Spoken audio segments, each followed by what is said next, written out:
You know, there is this specific fantasy we all kind of buy into when we choose to live in California. Oh, yeah, the California dream. Exactly. Yeah. You picture the Golden State.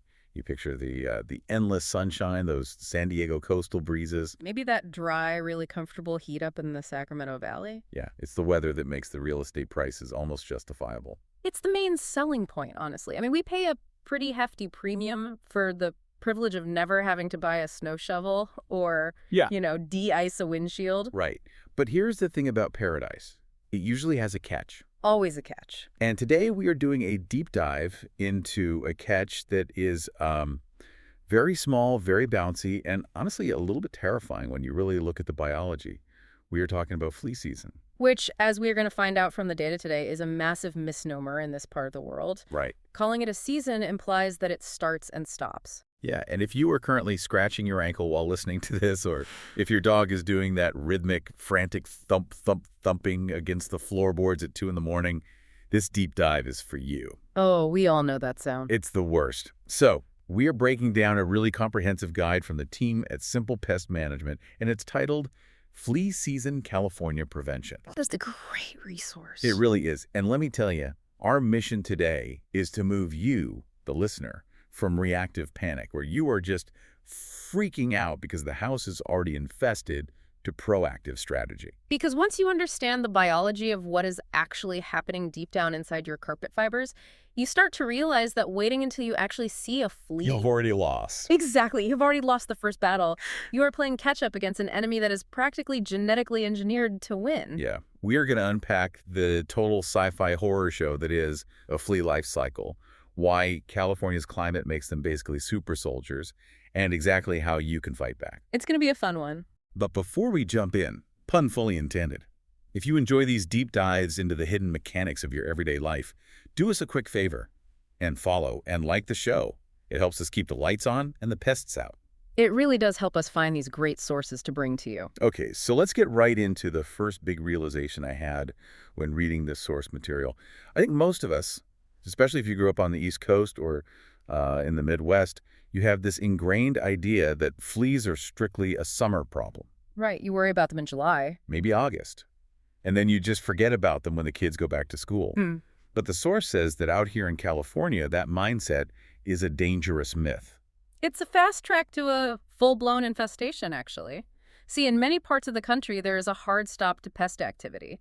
Winter acts as this biological reset button. The ground freezes. The ground freezes, the ambient temperature drops significantly, and insects either die off entirely or they go into deep diapause, which is basically bug hibernation. But here, No reset button. we simply don't get that reset. So let's look at the optimal operating conditions for a flea. What does the data say they actually want? Like, if a flea could build its dream home, what is the thermostat set to? They thrive when the temperature is right between 70 and 85 degrees Fahrenheit, with the humidity hovering around 70%. Okay, 70 to 85 degrees. I'm looking at the weather report for San Diego, and that is essentially the forecast for 300 days out of the year. Precisely. That is the core issue. The source actually breaks this down by region, and the implications are, well, they're fascinating. If you're in San Diego, the temperature almost never dips below freezing. Right. That means the flea population stays metabolically active the entire year. They never stop breeding. There is just no off switch. What about further north, though? I'm thinking about Sacramento or the Central Valley. It does get colder there in the winter, but it also gets scorching hot in the summer. Does that slow them down? The dynamic shifts slightly, but really not enough to let your guard down. In the valley, you get those incredibly warm springs. The guide mentions that flea activity there kickstart as early as February or March. Wow, that early. Yeah, so while people are just starting to think about their spring cleaning, the fleas are already establishing beachheads in the yard. And regarding the heat, while peak summer in Riverside or the Valley might be a bit too hot for them in direct sunlight, they just adapt. They move to the shade. Exactly, they find the shade. Right, because Riverside is desert adjacent. I usually assume the dry heat would just desiccate them, dry them out like little raisins. It would if we didn't interfere, but humans have sprinklers, we have irrigated lawns, nice shady porches. We basically create these perfect little microclimates that mimic that 70% humidity they love. Even in the desert. Even there. Yeah. And even in Placer County, where you have some elevation and cooler nights, the warm season is extending year by year. And it brings up a point the source made that I found really sobering. We can't talk about this without talking about the climate factor, specifically the concept of the hard freeze. This is so crucial to understanding the modern pest landscape. Historically, a hard freeze knocks back the insect population significantly. It kills the adults. Kills adults, even kills off some of the larvae.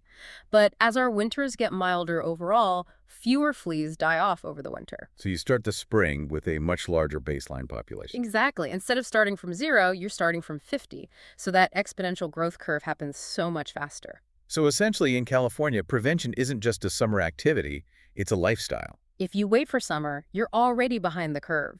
You're playing catch-up against an opponent that reproduces way faster than you can clean. Okay, speaking of the opponent, to beat the enemy, you have to really know the enemy.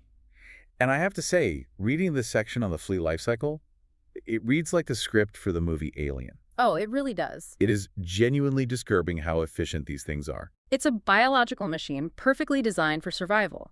And the source frames this really well. There are 4 distinct stages. Most people just focus on the adult flea, the one you see jumping on your sock. Right. But the guide emphasizes that the adults are just the tip of the iceberg. They are maybe 5% of the total infestation. Wait, so 95% of the problem is completely invisible. That is a horrifying statistic. Correct. Hidden right there in your environment. Let's break it down then. Stage 1, the eggs. I was shocked by the sheer volume here. It's a pure numbers game. One single female flea can lay up to 50 eggs per day. 50 a day. That is 2,000 in her lifetime. But the real tactical problem isn't just the number, it's the physical texture of the egg itself. The text. Flea eggs are not sticky. They are perfectly smooth. Why does that matter, though? Imagine shaking a salt shaker over your dog. The eggs are like tiny, smooth, white pearls. The female lays them on the pet's skin, but because they aren't sticky, they fall off almost immediately. Oh, I see. They fall off into your carpet, your bedding, the cracks in your hardwood floor, and out in the yard right where the dog lays down. So your dog is basically a mobile biological weapon, just walking around your house depositing sleeper cells everywhere they go. That is a terrifying but incredibly accurate analogy. And under the right California conditions, those eggs hatch in as little as 2 days. Which brings us to stage 2, the larvae. And this is where the alien comparison really holds up for me. It does. The larvae are these small, worm-like creatures. They are photophobic, meaning they have a biological imperative to avoid light at all costs. So they hide. Right. As soon as they hatch, they don't stay on the surface where you can easily vacuum them up. They burrow deep. They go to the very base of the carpet fibers, deep into floor cracks or down into the soil. This makes them incredibly hard to clean, I assume. You can't just sweep them up with a broom. Exactly. They are fully entrenched. They wrap themselves around the carpet fibers. And what do they eat down there? Because this part made me gag a little bit, but it's important to understand the cycle. They feed on organic debris, but specifically, they absolutely require flea dirt to develop. Which we should clarify for the listeners, isn't actually dirt from the garden. No. Flea dirt is the polite industry term for the feces of adult fleas. It is essentially dried, digested blood. Gross. So the adults up on the pet are dropping, food down to the babies hiding in the carpet. It's a complete self-sustaining ecosystem. The adults feed the babies until the babies are ready to join the adults. It's shockingly organized. It is ruthless efficiency. Okay, so the worms eat the blood dirt, then comes stage 3. And the source suggests this is the real aha moment for why infestations are so incredibly hard to kill. The pupa. The pupa is the tank of the flea world. The larva spins a sticky cocoon around itself, and it uses debris from your carpet, like dust, hair, lint, to camouflage the cocoon. So it looks just like a piece of regular dust. Exactly. But this silk underneath is watertight and airtight. So it's literally a bunker? A bunker that protects the developing flea from environmental hazards, but more importantly, it protects them from most household insecticides. You can bomb your house, spray the floors, and kill all the adults and larvae. But those cocoons... They are sitting there, perfectly safe and sound. And here is the kicker that I just couldn't believe. They can pause their development. Yes, they can go completely dormant. This is called the pupal window. They can stay in that cocoon fully developed as an adult flea for weeks or even months. They are just waiting. Waiting for what? Like a specific calendar date? No, they're waiting for a host. They don't emerge until they get a very specific signal. They are triggered by physical vibrations like heavy footsteps, body heat, or increased carbon dioxide levels in the room. Oh my gosh, this explains that classic horror story where someone goes on vacation, the house is empty for a month, and the second they walk through the door, boom? Yes, exactly. The vibration of you walking in the door literally rings the dinner bell. The population explodes all at once because you've just woken up hundreds of dormant pupa. It's known in the industry as the popcorn effect. That is wildly unfair. It feels like a trap. Okay. Eventually, they emerge as stage 4, the adults. And they come out hungry. They need a blood meal almost immediately to reproduce. And they are built for the hunt. An adult flea can jump 150 times its body length. If a human could do that, we'd be jumping over skyscrapers. That's actual superhero status. And in ideal California weather, this entire cycle from egg to adult can happen in just 2 weeks. So you go from one flea to thousands in the span of a single pay period. That is exactly why we need to move to detection. How do we know if we're losing the war before we actually see them jumping around? Usually the very first sign is the pet. They are your sentries. You need to watch for subtle behavior changes. Excessive scratching is the obvious one, but look at where they are scratching. The source mentions specific hotspots, right? It's not just random itching. Yes. The neck, the ears, the lower back, and the base of the tail. Those are the prime flea real estate areas. If your dog is suddenly nipping frantically at the base of their tail, that's a massive red flag. Physically, on the skin, what are we looking for? Hair loss, red, irritated skin, what vets call hot spots. But the absolute most reliable field test is looking for that flea dirt we mentioned earlier. The pepper test. Right. You part the fur and look for little black specks. It looks exactly like someone spilled black pepper on your dog's skin. But to be sure, it's not just actual dirt from the yard. There is a specific forensic trick.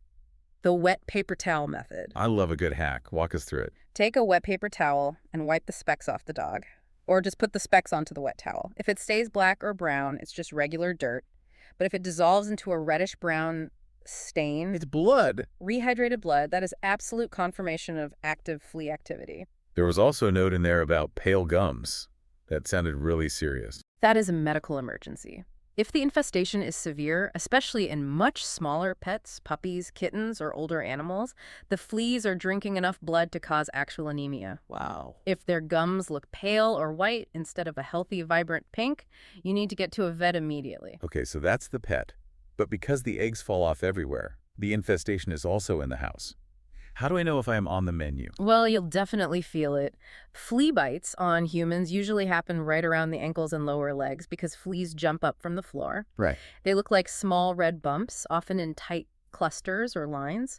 A key differentiator from, say, mosquito bites is that flea bites often have a tiny red halo around the center. And visuals. Can we actually see them hiding in the carpet? You might see tiny dark specks jumping if you look closely, but there is a great trick called the sock test, which helps you scout the environment without having to crawl around on your hands and knees. How does the sock test work? Put on a pair of white socks, they have to be white, and walk around your carpet. Shuffle your feet a bit to generate some heat and vibration to wake up those pupas. Like a dinner bell. Exactly, and stop and check the bottom of the socks. The white background makes it super easy to see black specks that flee dirt or actual dark fleas that have jumped up and hitched a ride. Okay, I think I've heard enough to be thoroughly paranoid now. Yeah. Let's pivot to the main mission of this deep dive defense. How do we actually stop this biological machine? The source breaks this down into pet defense and home defense. And for California specifically, the pet defense strategy has to be aggressive. The source is very clear on this. The old school method of seasonal medication is completely obsolete here. Because there is no off-season. Right. Vets in California strongly recommend year-round prevention, whether that's oral meds, topical drops, or collars. You just can't skip the winter months. It's your primary shield. If the host is toxic to the flea, the cycle breaks. And grooming plays a big role too, right? Yeah. Huge. A fine-tooth flea comb is a great mechanical tool. It physically removes the adults and the eggs from the fur, and regular bathing with a pet-safe shampoo helps wash them right down the drain. But the medication is really the heavy lifter. Now let's talk about the house. because if the eggs are everywhere on the carpet, treating the dog is only half the battle. The source calls the vacuum cleaner the MVP of flea control. But I felt like there was a huge caveat attached to this. There is a critical failure point that most people completely miss with vacuuming. Vacuuming is great. It sucks up eggs, it sucks up larvae, and the vibration from the beater brush can actually trick the pupa into hatching early so you can suck them up too. So what's the mistake everyone makes? The mistake is what you do after you turn the machine off. If you just put the vacuum back in the hallway closet. You have just created a protected, cozy nursery for them inside your vacuum bag. Exactly. The motor keeps it nice and warm. There's plenty of dust and hair in there for the larvae to eat. They will hatch inside the machine, crawl right back out the nozzle, and completely reinfest the closet. That is wild. You must empty the canister or throw away the bag in an outside trash can immediately after cleaning. That is such a crucial tip. Right. I can totally see myself vacuuming, feeling so accomplished, and then just literally storing a ticking flea bomb in the closet. What about watching things? Heat is your best friend here. Wash all the pet bedding, blankets, anything the pet sleeps on. Do it weekly. And it has to be on a hot water cycle. The heat denatures the proteins in the eggs and kills the larvae. Cold water just won't do it. And what about the yard? Since that's where they likely hitch a ride from in the first place. Remember, fleas hate direct sunlight. They desiccate, they dry out very quickly in the sun, so mow the lawn short. Trim back the bushes. Don't give them those tall, shady, humid grass jungles to hide in. That makes sense. And if you have a deck or a porch, the shaded dirt area underneath is a prime flea bunker, so that might need specific targeted treatment. Okay, so we're vacuuming, we're medicating the dog, we're landscaping the yard. But sometimes, despite our absolute best efforts, the enemy wins. When do we finally wave the white flag and call in the professionals? Specifically, the guide mentions the team at Simple Pest Management. The source outlines a few key thresholds where DIY is just throwing your money away. The first is a persistent infestation. If you are doing all the sprays and the vacuuming and they just keep coming back week after week, it's likely that pupal stage we talked about. You simply aren't reaching them. Because the consumer-grade stuff from the hardware store can't penetrate the cocoon. Exactly. Professionals have access to completely different classes of chemistry, including insect growth regulators, or IGRs. What do those do? These don't just kill the adult bug, they act like birth control for the fleas. They stop the larvae from physically being able to turn into adults. It completely breaks the life cycle biologically. And I imagine if you're seeing them jumping all over the furniture in the house, it's probably past DIY time. Oh, absolutely. Severe activity like fleas, biting family members, jumping on the couch, that requires a comprehensive professional reset. Also, if there are any health risks. Like the anemia. Right. Or if you see signs of tapeworms in your pet, which are actually transmitted by the pet swallowing an infected flea, or if anyone in the house is having allergic reactions, you need speed. You need the problem gone right now. And for people listening in the coverage area, so that's San Diego, Sacramento, Riverside, Placer counties, Simple Pest Management offers free inspections, right? They do. And one thing the source really highlights is the benefit for multi-pet households. If you have, say, 3 dogs and a cat, coordinating a DIY treatment for all of them is a nightmare. So I bet. If you miss one spot on one animal, the whole cycle restarts. Professionals treat the entire environment all at once. Plus, they mention offering customized plans. It's not just, spray everything that moves. It's mindful of safety and budget. Right. It's not a one-size-fits-all scorching of the earth. It's targeted specifically based on where the pests actually are in your home. Now, before we wrap up, I have to share my absolute favorite detail from this entire deep dive. We've been quoting this expert guide, treating it with the utmost scientific respect, which it deserves.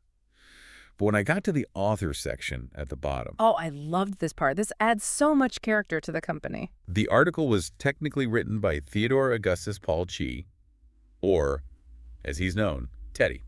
Who is, for those who haven't clicked the source link yet, a mini Bernedoodle. He is the chief bedbug officer at Simple Pest Management, and apparently he is currently in scent detection training. Honestly, it adds a great layer of credibility. Who knows more about the absolute misery of flea season than a dog? He has skin in the game, literally. Exactly. It's written from the front lines. And it's a nice reminder that while we're talking about pest control, we're really talking about keeping our pets happy and healthy. Teddy just wants a scratch-free life. Don't we all, Teddy? Don't we all? So let's quickly recap the battle plan. California weather is amazing for us, but it's absolute heaven for fleas. There is no off-season. Prevention means vacuuming and emptying it outside. immediately, using year-round meds for the pets, and understanding that if you see even one flea, there are likely hundreds of eggs and larvae hiding nearby. And if you are stuck in that awful cycle of treat and repeat without any success, don't be a hero. Get a professional inspection. Yeah.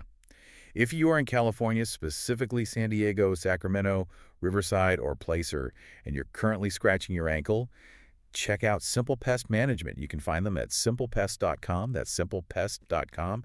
And please give them a follow on social media. I'm really hoping to see more updates from Teddy the Burn Beetle. I'm definitely rooting for him to pass his scent certification. Me too. All right, we're going to leave you with one final thought to mull over. We talked heavily about the flea pupa, that indestructible cocoon stage. The sleeper agents. The fact that they can sit in your carpet, fully formed, completely dormant for months, just waiting for the specific vibration of your footstep to wake them up. It's wild. It really makes you wonder.